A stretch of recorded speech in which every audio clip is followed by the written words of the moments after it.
Hey, what's up, you guys? Welcome back to my channel, Gifted Afflicted, where I believe some of our greatest strengths are born out of battling and surviving some of our greatest afflictions.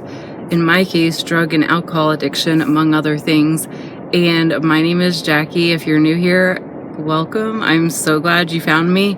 Today I'm talking about hobbies and how changing and developing hobbies in my recovery has dramatically changed just what my life looks like today.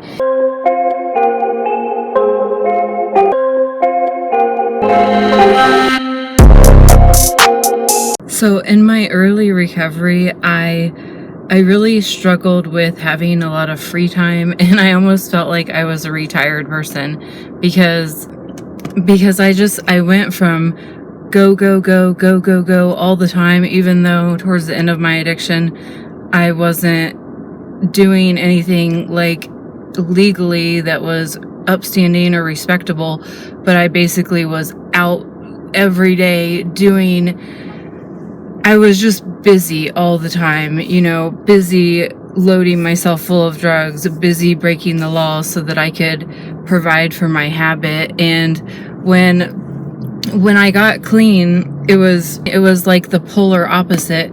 It was like, be still, be in rehab for 30 days. After rehab ends, then be still in therapy, and be still in outpatient therapy. And you have all this time to think about all the shit that I did to fuck up my life, basically. And it got to be overwhelming. And I'm not gonna lie, the entire first year of my recovery was one of the worst years of my entire life.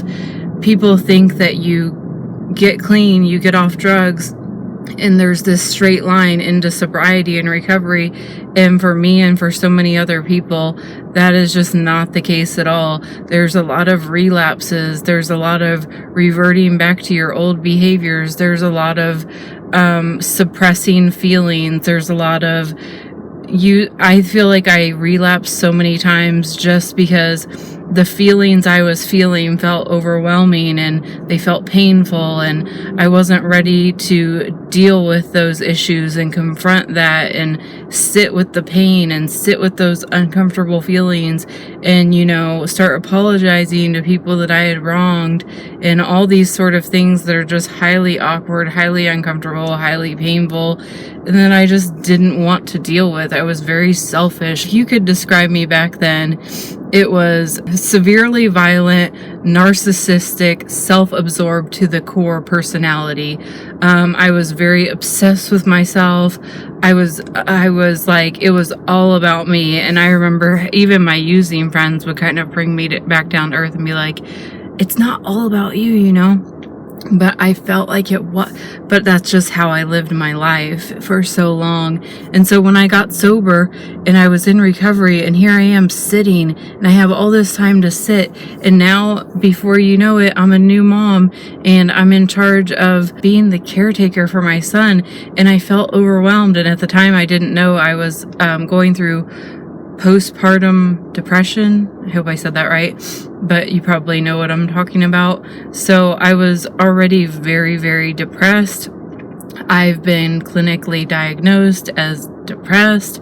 And as soon as I got clean off the drugs, they diagnosed me almost immediately as being bipolar, which that's a video in of itself. But pretty much you can't, I don't believe you can have somebody coming off all those hard drugs. I was a poly addict. It means I abused and was addicted to more than one substance at a time. Hard drugs and alcohol, combining, mixing and matching, all that shit.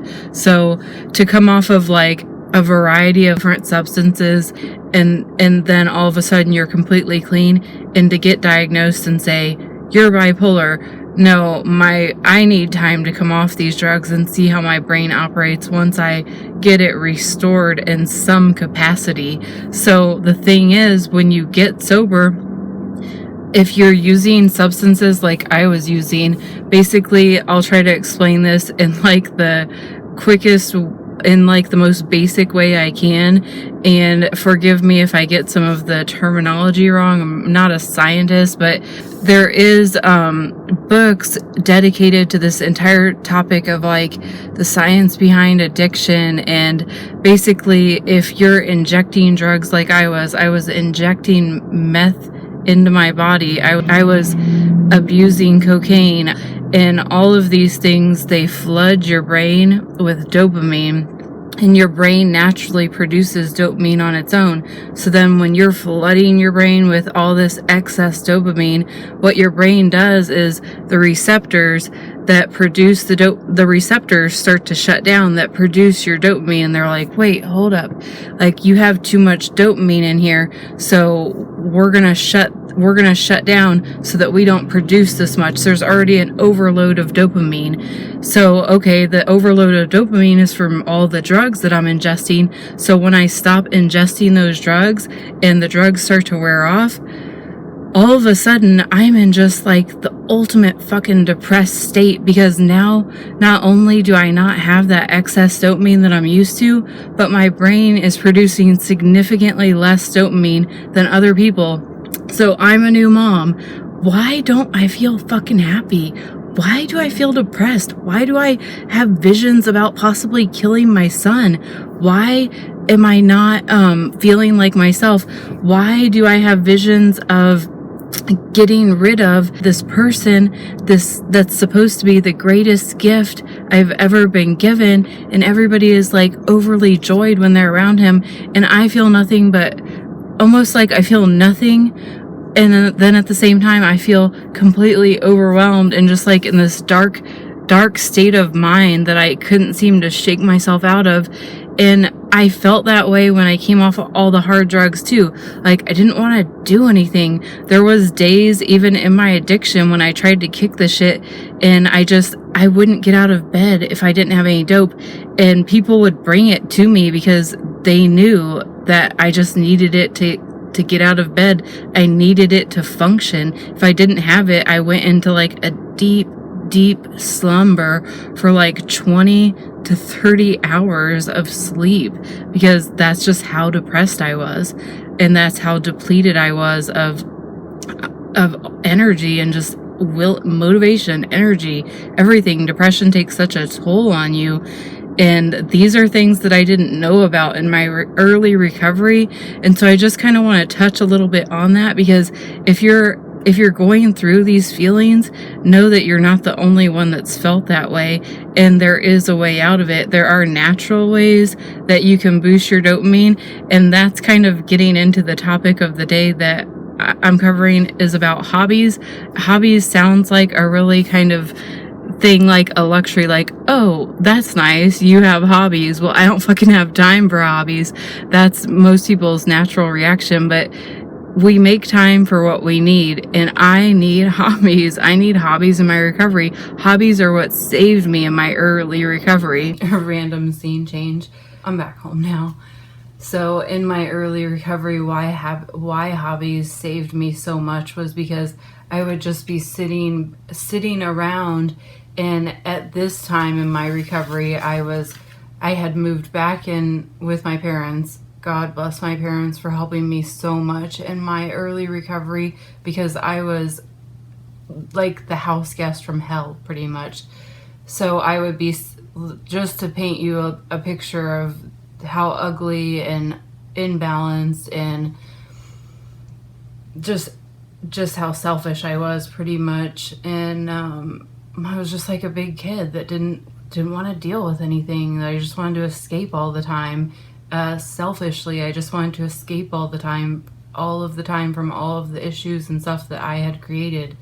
So I would be sitting out on the patio in the back of their house. I would just be sitting out back on the patio, and my thoughts would start to carry me away. I would start to have what they call using thoughts, or they call it being triggered in recovery. And for me, being bored was a huge trigger.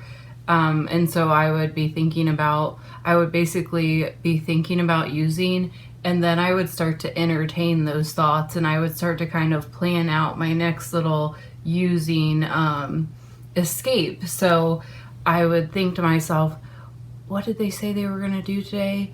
And could I possibly, if they weren't going to leave, could I possibly manufacture a way to leave myself? Maybe I'm going to go on a walk. Maybe I'm going to go get some exercise. And I used exercising as like my front for using, because then it's like, yeah, I'm just going to tell them I'm going to go take Nico for a walk. And it hurts my heart to admit this, but I used to do this when I was an early mom in recovery, and I still hadn't quit drinking. I'd quit all the hard drugs, and I justified it because I said, well, at least I'm not shooting dope anymore, so I'm winning, right? And in a way, that was true. That was true. I was winning by not shooting dope, but I wasn't winning by going into blackout drunks. And so I would take my very young son, who was just months old at the time, and I would put him in his stroller, and I would get a water bottle. I would go for a walk up the street to the nearest gas station that sold liquor. So, and I had it all planned in my head. So if you said, well, if somebody caught me and was like, what were you doing at the deli, which is where I bought the vodka, I could say, oh, I just went in there to get a water, and that's why I'd like sneak a water out of the house. Oh, I just went to get a water.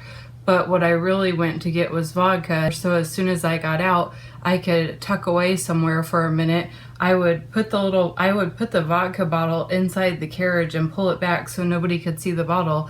Then when I got on like a side neighborhood street, I would pour the vodka into the empty water bottle. And this is just how sick this was a routine of mine. I would love to tell you I just did this one time. I did this so many times because I just struggled so much in my early recovery with, why am I feeling all this shit? Why do I feel so depressed? Why don't I feel like happy ever? And the reason I'm sharing that is because there are natural ways to boost your dopamine, and I wish I had known more about that in my early recovery, but only until recently I started to understand a lot of this stuff. And you have to kind of take the time to educate yourself on things that you struggle with, I think, because it's not somebody else's sole responsibility to get you well. It's up to you how much you want to help yourself or hinder yourself. And I struggled for so long with, like, I would kind of talk shit to myself, like, on the way back, like, why are you doing this? You're such a shitty person, as I'm like gulping down the vodka. And it was like, one time on the walk, I just had this moment of clarity where it was like, you could black out and you can drive this stroller into the road, not realize that your son could get hit by a car, and that would all be on me because I just had to have that drink. And these moments of clarity, well, in that moment, that would seem like enough to get somebody clean. It wasn't until my next overdose, where I abused the alcohol mixed with the painkillers and overdosed, because I was also ignorant to the fact of tolerance, and my tolerance for painkillers was drastically reduced because I had been off of them for so long that when I used them again, I used them as if no time had passed between the last use and that use, and I overdosed. And I didn't mean to overdose, but that was actually what woke me up to, like, it was all the drinking instances where, I drank and I blacked out, and I would wake up the next day like, shit, you could have really fucked some shit up last night, but luckily you didn't. And I would almost take that as like a justification, like, well, I guess it means that drinking's okay. But then when I overdosed, I could not ignore the fact, and my now husband encouraging me to get sober with tough love by, stating that if I didn't get my shit together, if I didn't get sober and stay sober, my son wasn't going to be in my life. It was that, combined with the fact that I couldn't ignore what that paper said. The paper said I overdosed, and I know myself, and I abuse things to the point of overdose. I abuse alcohol to the point where I black out. I knew at that point I could no longer go on a successful drinker. And I think we all know, like, I wasn't successfully drinking at that point. And it's humiliating and it's painful to think back on just how far I had to go to be my bottom. And I thank God every day that my son is happy and healthy and he's with me today still, and I'm not using today, and I will always be grateful for that. But I had to have these moments to wake myself up to the fact of it's time to get your shit together. Getting back to the point that I made earlier about you don't have to be a drug addict to have addictions, to have like an addiction within your mind. And I know most people probably know that, but for a while I always related addiction to addiction, drug addiction, alcoholism, because that's what I personally struggled with. But it makes sense because some people are addicted to overeating. Some people are addicted to sugar, like they have a serious sugar addiction. Some people are addicted to sex. Some people are addicted to gambling. And if you take all of those things, you know, just basically eating, consuming sugar, gambling, having sex, if you do any of those things in moderation, it's not a problem at all, right? So what makes it an addiction is when it becomes unhealthy. So for me, I have to remember that I can even take a hobby that is healthy, such as working out, and I can take it to an addictive level very quickly to where it becomes unhealthy. A good example of that is when I initially got on my healthy eating and I basically went into what is called orthorexia. So I became so consumed with healthy eating that it became unhealthy. I also did the same thing with working out for a while. So an example of how hobbies have dramatically changed for me in my life today, I guess you could say my hobbies used to be partying, which is just a way of saying drinking and using drugs daily, all day, every day, to committing crimes, to smoking cigarettes. That's how I spent the vast majority of my time. Those were my hobbies. And then as I got clean, as I got sober, as I struggled to find my way on what having those downtimes became, what do I like? Who do I want to be? Who am I without the drugs? Who am I without the alcohol? Who am I without all these like little side hustles to come up with money? What does that look like? And so for me now today, I would say my main hobbies or ways I choose to spend my time is weightlifting, growing my small business, or just trying to keep it alive, honestly, lately. Repurposing items, upcycling items is a really big hobby of mine lately. So learning to sew and upcycle vintage items. And also making art, which I almost feel like sewing is its own form of art because a lot goes into it. But those are my hobbies today. And it took me a while to find those. And a big tipping point for me was when I started to feel that boredom and that idle time settling in, when I made the decision that, you know what, enough is enough and I'm really going to actively fight back now.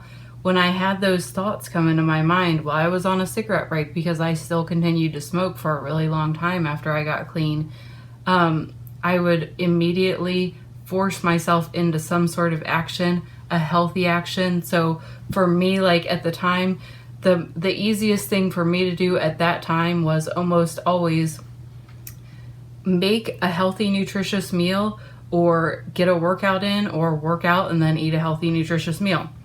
So that could look like me working out for an hour and a half, maybe even going for a 2-hour bike ride if that's what it took.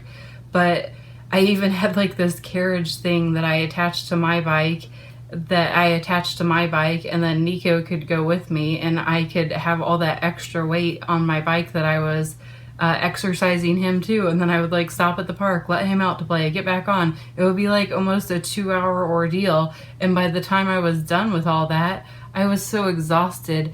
I didn't have the urge to use. So it was just basically not entertaining those thoughts anymore. As soon as the thoughts come, by me not playing it out like, oh, how am I going to use? What would it look like if I used? What if I have 30 minutes alone? Like, it was the whole plotting, like killing the plotting and the planning and all the premeditated shit. Once I just killed that shit off by immediately kicking myself into action, that's when I was able to fight the cravings successfully and not give in to them anymore. And I by no means am an expert at any of this shit. I just share what has worked for me in the hope that it might relate or work for somebody else out there, or maybe they might be like, okay, at least they feel like they're not the only one struggling with this issue or set of issues, and that it's not something that it isn't something that you can't change about yourself and overcome and be in control of, because I've gotten to the point where I can control my cravings. If I have triggered thoughts, which I still do, I cannot cave into those. I can get past those using thoughts, and I can fight through those uncomfortable feelings in a way that, yeah, it's uncomfortable, yeah, the shit sucks, but I can get through it without using. And then I start to reap the benefits and the rewards of long-term recovery, which is just something that I can't even put words on, like how it feels. If I knew that long-term recovery could feel this good, I would have tried. So I would have tried a long time ago to quit. But I honestly thought if you were in recovery, you were just a miserable fucking person that had no fun. There was no fun if you weren't using, because that's what I did for fun until it no longer was fun. And then I still did it. And then I just started to think like, people that don't use aren't having fun, and I thought that everybody that had fun was using, and my thoughts were all fucked up basically. Okay, so because the video is getting a little bit long, I think I'm just gonna put this into a part 2. Tune in next week for part 2 if you want to see the rest of this video, but I don't want to keep it too long, and I really appreciate and want to respect your time. So I will catch you next week. Until next time, stay strong, stay grateful, and stay positive.